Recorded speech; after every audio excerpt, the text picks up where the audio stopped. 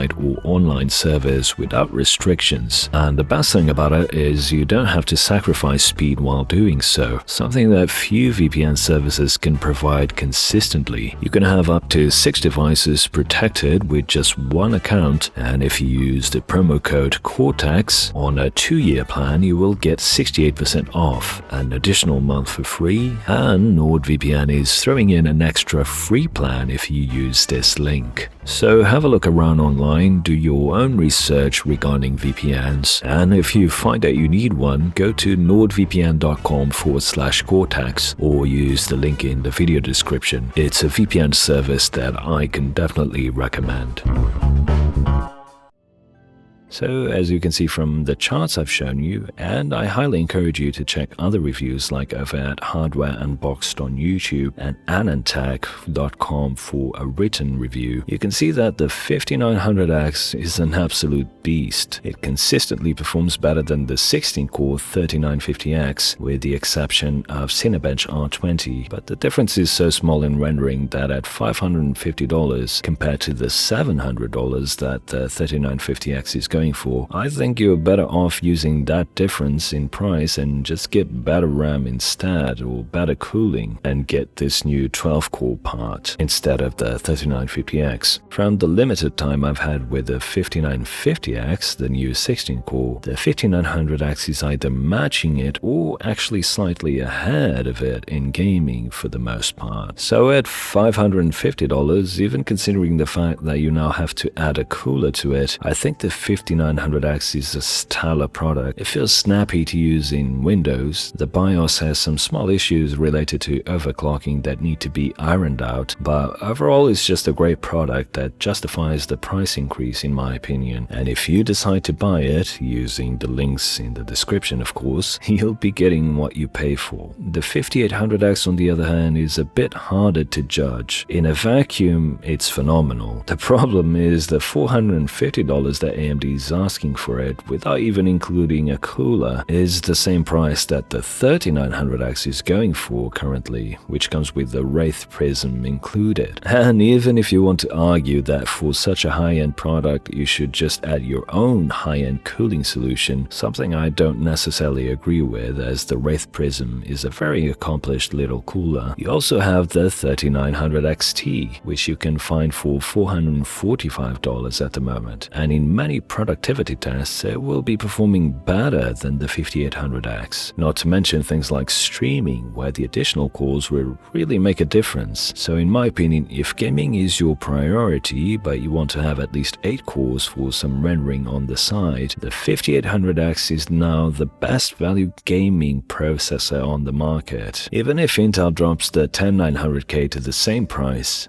the 5800X is still ahead of it in gaming for the most part, and on a much more flexible platform. However, if gaming is not your priority, then I would get the 3900X or XT instead, as that will give you better rendering performance, a good cooler comes included with it, and it will still game on par with the best at 1440p, and especially at 4K, where the GPU becomes the bottleneck. Now, just a quick note on B550. A huge thanks to Gigabyte for providing the gorgeous B550 Vision for testing, along with with my X570 board, and from the limited time I've had, I didn't see any performance difference from using B550 compared to X570, and both support the upcoming Smart X memory feature that will make these CPUs even more appealing when combined with the 6000 series GPUs. More on that in the coming weeks. So if you are considering getting the 5900X or 5800X, you'll be perfectly fine getting a B550 motherboard like the Vision, for instance, if you don't want to step up to the more expensive X570 ones. Just make sure the manufacturer has new BIOSes available to support the new 5000 series CPUs. And lastly, I'll say it again, check out cortex.tech in the coming days, where I will have written reviews for the 5950X and 5600X, which AMD thought was a good idea to send over to reviewers today, the day of the embargo.